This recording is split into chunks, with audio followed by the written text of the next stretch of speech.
Olá, seja muito bem-vindo ao seu estudo semanal de glaucoma aqui no Glaucoma Academy, onde você aprende como cuidar dos seus pacientes com glaucoma.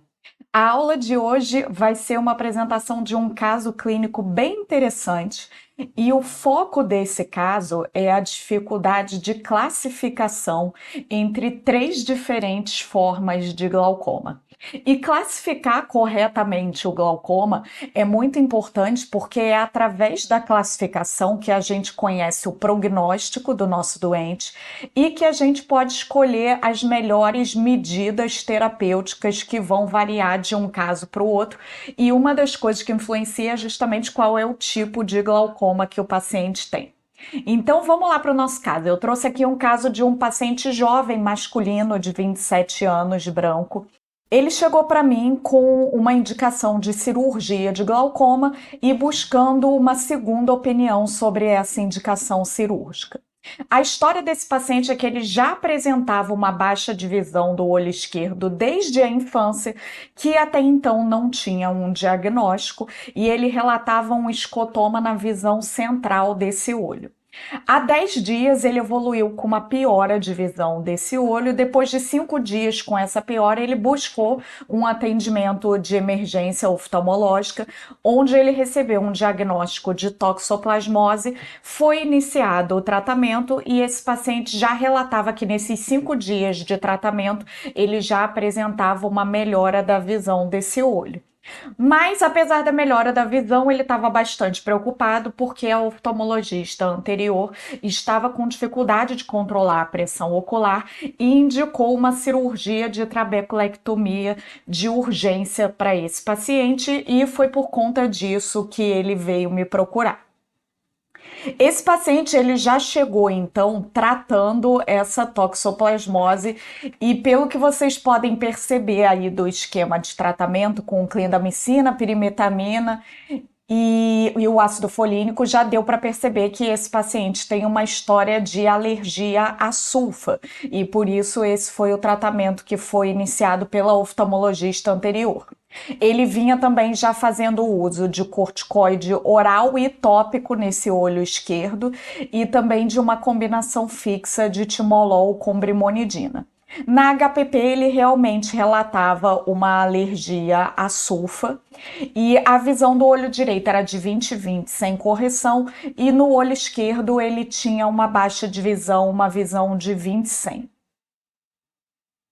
Na biomicroscopia, o que se evidenciou foram sinais de uveíte realmente nesse olho esquerdo. Ele tinha uma média medríase fixa decorrente da pressão intraocular bem aumentada que vocês estão vendo nesse olho esquerdo. E ele apresentava também alguns pecais finos e já pigmentados nesse olho esquerdo. Infelizmente eu não tenho a foto da biomicroscopia dele, mas esses pecais finos e pigmentados, o fato de já ter uma pigmentação sugere que aquilo já tem um tempinho de evolução maior e não era um olho super inflamado, não. Então me indicava que aquele processo inflamatório já vinha num processo de resolução já. A pressão intraocular era de 22 no olho direito, que era o olho não acometido pela uveíte, e uma pressão intraocular de 40 no olho esquerdo. Então, uma pressão que já levanta algumas suspeitas para os dois olhos, mas aí não tem dúvida de que a prioridade é o controle da pressão do olho esquerdo. Na gonioscopia, um ângulo aberto e pouco pigmentado nos dois olhos. No fundo de olho, o olho direito tinha uma escavação fisiológica, um nervo corado, a mácula normal, e na periferia inferior uma pequena cicatriz de cororetinite antiga. No olho esquerdo, um nervo com uma escavação um pouquinho aumentada já, de 0,6, e com uma área de palidez temporal, principalmente temporal inferior ali no feixe papilomacular, que é bem correspondente a essa cicatriz de cororetinite macular. Nessa foto que vocês estão vendo, a cicatriz já estava cicatrizada, ela já não tinha mais sinais de atividade, porque essa foto eu tirei num segundo momento. Nesse momento desse primeiro exame, exame, ele tinha uma pequena área em que essa cicatriz tinha os bordos mais mal definidos e com sinais de atividade, mas com um vítreo transparente, indicando também que essa uveíte já estava num processo de resolução. Essa alteração de aumento de escavação e de palidez da papila não necessariamente sugere, nesse primeiro momento, um dano glaucomatoso, porque a própria cicatriz por si só pode já justificar essas alterações do nervo. Então, somente com isso de avaliação, é muito difícil de a gente dizer se a cicatriz explica todas as alterações do nervo ou se esse paciente já está com essa pressão alta há tempo suficiente para ter um dano glaucomatoso nesse nervo. Isso normalmente a gente avalia um pouquinho depois que o quadro da uveíte já esfriou. A prioridade nesse momento não é definir se esse dano é glaucomatoso ou não. A prioridade é baixar a pressão desse paciente que está em 40. Então, esse paciente tem um quadro de um glaucoma uveítico no olho esquerdo que já está entrando em resolução.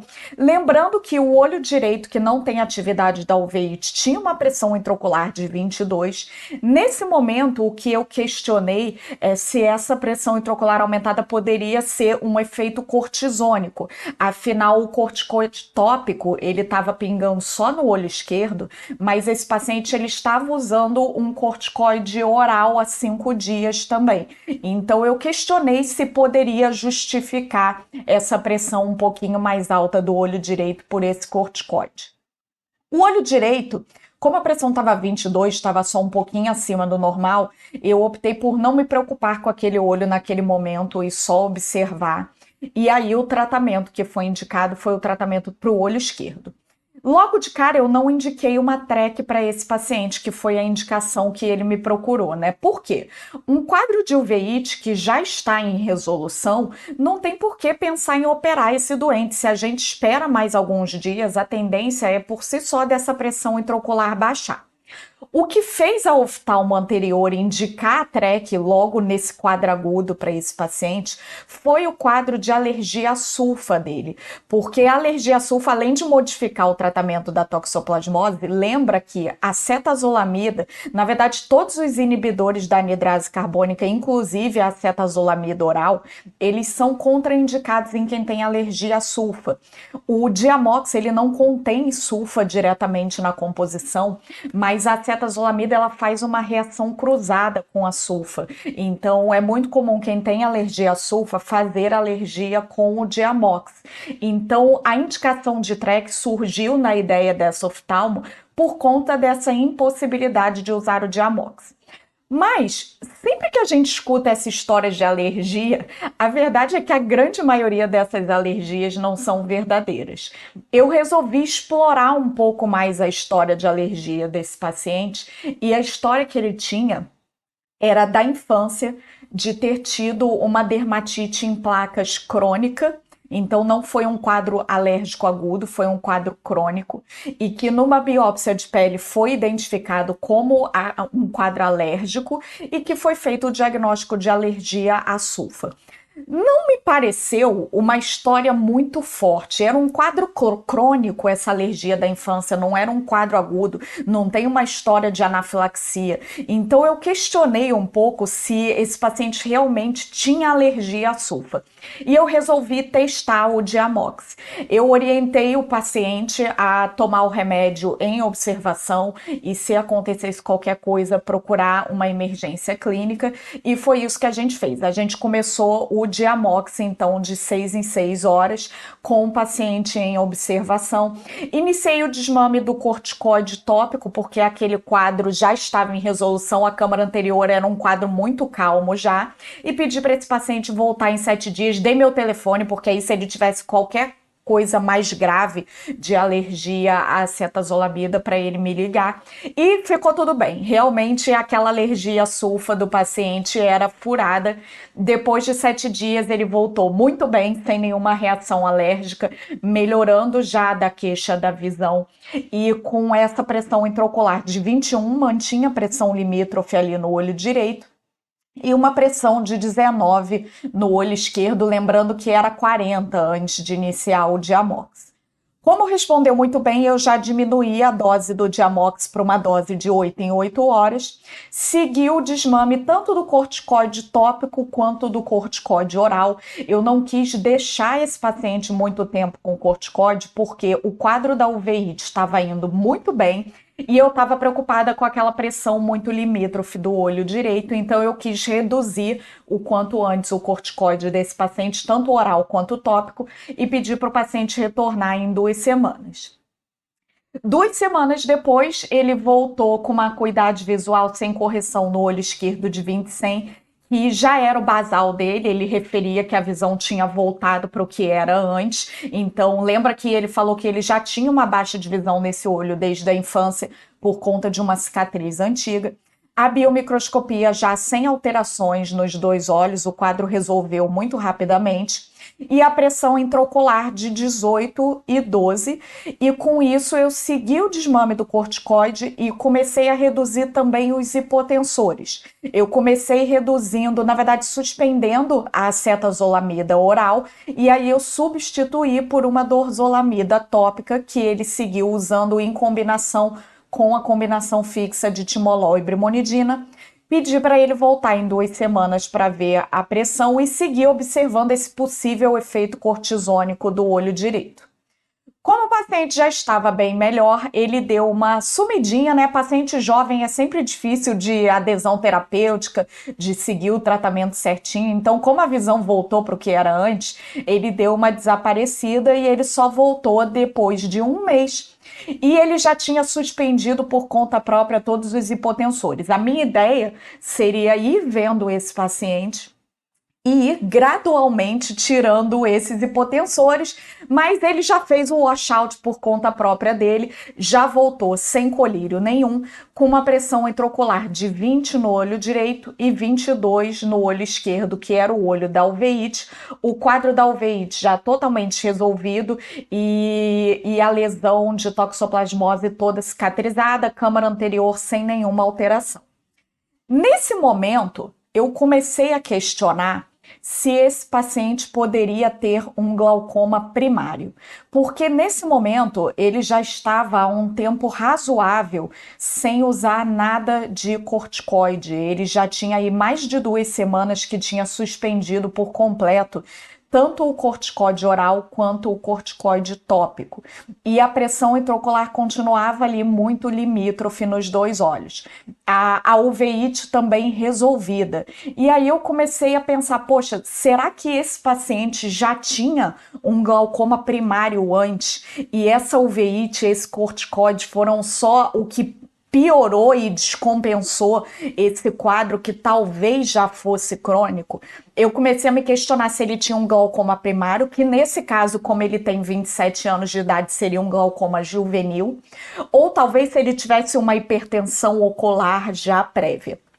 Pedir os exames, então agora sim é a hora de pedir os exames, agora que a uveíte está totalmente controlada e que esse quadro deixou de ser uma urgência, a gente precisa avaliar um pouco melhor esse nervo e saber se esse paciente já tinha um quadro mais crônico, ou mesmo que não seja crônico, se ficou alguma sequela daquele glaucoma uveítico que ele teve em termos de nervo e de campo visual. Então, nesse momento eu pedi a retinografia, paquimetria, campo visual e OCT, lembrando que a gonioscopia eu já tinha feito desde a primeira consulta e esse paciente tinha um ângulo aberto nos 2 olhos. Como ele tinha dado essa sumidinha, eu fiquei preocupada se ele ia voltar para o tratamento, então eu conversei bastante sobre ele, sobre a necessidade, da importância de se fazer essa investigação para a gente elucidar melhor esse quadro, que apesar de ele não ter mais sintoma, não era um quadro totalmente resolvido. E aí ele realmente voltou, só que ele voltou 5 meses depois e sem ter feito nenhum dos exames. Então aquela conversa não funcionou tanto assim, porque ele não fez nenhum exame e, na verdade, ele só voltou porque ele iniciou um novo quadro de desconforto em ambos os olhos, uma sensação de latejando. E quando ele começou a ter esse sintoma, ele começou por conta própria a usar o colírio de dorzolamida nos 2 olhos.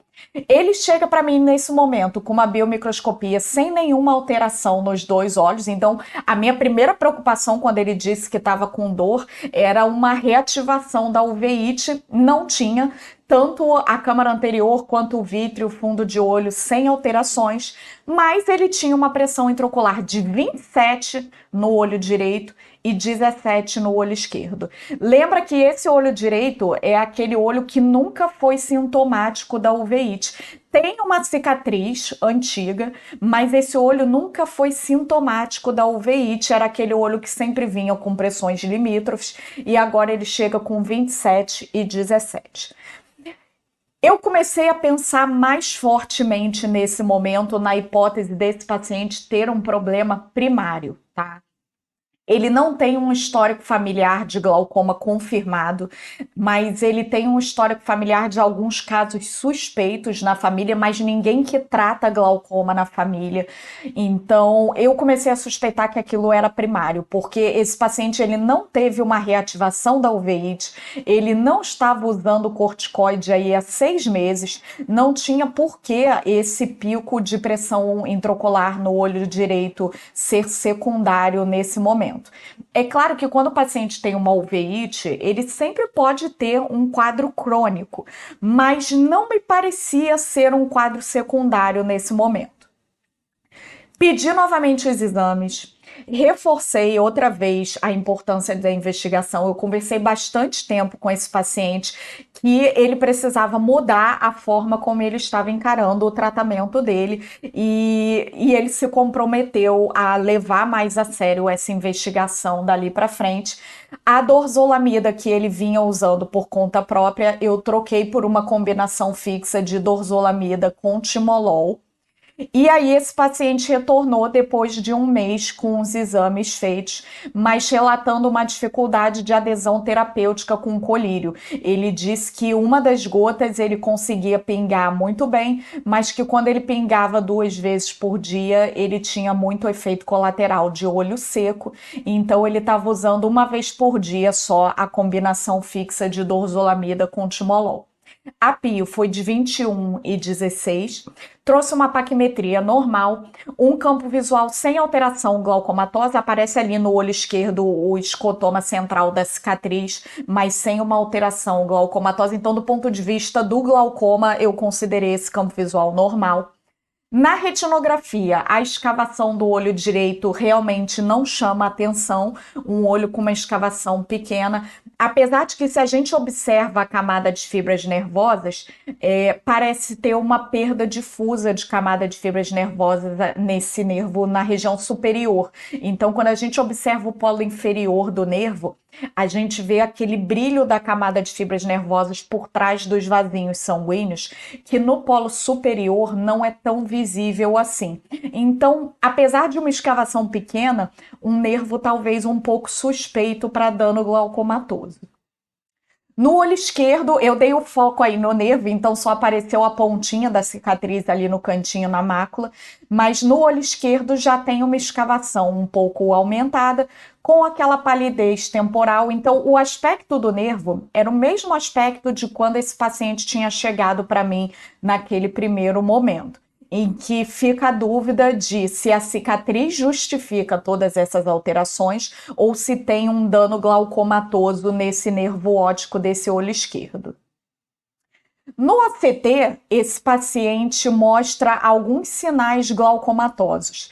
E eu vou começar aqui pela análise dos parâmetros anatômicos, e aí, em termos de anatomia, nessa tabelinha, tem 2 parâmetros que são importantes para diagnóstico, que são a espessura média da camada de fibras nervosas, que é reduzida nos 2 olhos, e a relação CD vertical, que é normal nos 2 olhos. Então, até então, no ACT, a gente está com um ponto a favor de glaucoma e um ponto contra glaucoma, mas quando a gente vai olhar a camada de fibras nervosas, não resta dúvida de que esse paciente tem um dano glaucomatoso nos 2 olhos que eu vou mostrar para vocês aqui. Esse é o gráfico da espessura da camada de fibras nervosas do olho direito, que é o olho que tem a mácula normal e só tem aquela cicatriz periférica de corioretinite, que nem apareceu na retinografia porque é bem periférica. E nesse gráfico a gente vê aí apontado pela seta que esse paciente tem uma perda muito típica de camada de fibras nervosas, pegando ali polo superior e polo inferior. Então, quando a gente tem essa perda superior e inferior, isso é extremamente típico de uma perda glaucomatosa. No gráfico da camada de células ganglionares, sem alterações nesse olho direito. Quando a gente vai para o olho esquerdo, a gente percebe que, surpreendentemente, a camada de fibras nervosas do olho esquerdo é melhor do que a do olho direito. A gente tem ali um borderline tanto superior quanto inferior, que mais uma vez é muito típico de dano glaucomatoso. E o que está marcado na seta azul é um dano mais característico da cicatriz de corioretinite, que está pegando ali bem a região temporal inferior, que é o feixe papilomacular no OCT. Então, as setas azuis e o gráfico de camada de células ganglionares me mostram alterações da uveíte. Se fosse só o que está na seta azul e no gráfico de camada de células ganglionares, eu diria que esse paciente não tem dano glaucomatoso, porque a cicatriz poderia explicar tudo isso. Mas a cicatriz não explica esse borderline superior e inferior que são típicos de glaucoma. Então, esse paciente tem um dano glaucomatoso nos 2 olhos, mais intenso no olho direito. E aí, qual que vai ser a conclusão do diagnóstico desse paciente? Nesse momento, eu não tenho dúvida de que esse paciente tem glaucoma. E esse paciente me preocupa muito, porque ele tem muitos fatores de risco para cegueira. Um paciente extremamente jovem, 27 anos, com comorbidade, porque tem essa cicatriz de corioretinite, e ainda por cima, o olho que tem o maior dano glaucomatoso é o olho direito, que é o olho 20/20 dele. Então, esse paciente me preocupa muito, porque ele tem grandes chances de cegueira no futuro, porque ele já tem uma visão monocular, porque ele tem 20/100 naquele olho esquerdo. Então, a gente precisa de um controle muito rigoroso. E para o melhor controle dele, a gente precisa de um diagnóstico muito bem esclarecido e muito bem elucidado. A hipótese de glaucoma uveítico é possível, mas eu considero como uma hipótese um pouco mais fraca. Por quê? Esse olho direito, que é o olho que tem o maior dano glaucomatoso, ele nunca teve um quadro sintomático de uveíte. O que ele tem é uma pequena cicatriz, sequela da infância, que nunca foi sintomática. Então, esse olho nunca foi francamente inflamado a ponto de eu forçar a barra e dizer que esse é um glaucoma uveítico bilateral. Pode ser? Até pode, mas eu acho pouco provável. Eu acho que a uveíte não explica todo o quadro desse paciente. Esse paciente, ele não tem nenhuma sequela estrutural da câmara anterior. Ele não tem sinéquia, nem anterior, nem posterior, nem gônio-sinéquia. Ele não tem nada que me indique que essa uveíte levou a um dano estrutural desse sistema de drenagem. É claro que esse dano pode ser microscópico a nível de canalículo e aí a gente não vai ver, mas eu achei um pouco forçação de barra botar toda a culpa desse quadro na uveíte, sendo que o pior olho desse paciente é um olho que nunca inflamou clinicamente.